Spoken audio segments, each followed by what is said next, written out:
તો વિરામ પછી આપનું સ્વાગત છે। ઇલેક્શન કમિશને પણ આજે મતદાન વધારવાની અપીલ કરી છે। એમણે લખ્યું છે, વોટ્સએપ મેસેજ આવ્યો છે ઇલેક્શન કમિશનનો, મતદાનનો દિવસ નો બહાના દિવસ છે અને માટે વધુમાં વધુ મતદાન કરો તેવી અપીલ પણ ચોક્કસ અમે પણ કરી રહ્યા છે। આજે વોટ કરો ગુજરાત। અને હવે વાત કરીશું એ બેઠકો વિશે કે જ્યાં ક્ષત્રિય વોટર્સનું ખાસું પ્રભુત્વ છે।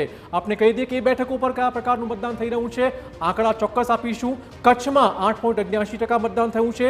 રાજકોટની બેઠક વિવાદિત બેઠક, ત્યાં 9% મતદાન થયું હોવાના આંકડા સામે આવ્યા છે। બિલકુલ, તો રાજકોટમાં વિવાદ થયો પણ તેની સીધી અસર અને સૌથી વધારે અસર જામનગર પર પડી છે। જામનગરમાં 8.55% મતદાન થયું છે, જે ખૂબ જ ઓછો આંકડો કહી શકાય। તો આ તરફ પોરબંદરમાં 7.84% મતદાન થયું છે। નીરસ મતદાનના આ આંકડા ચોક્કસથી કહી શકાય। ક્ષત્રિય પ્રભાવિત આ બેઠકો છે જ્યાં સરેરાશ કરતા પણ ઓછું વોટિંગ હાલમાં થઈ રહ્યું છે અને માટે આ સંકેત કયા તરફના છે તે ચોક્કસ જોવું રહેશે। અજયભાઈ, ખાસ સંકેત મને કહો કે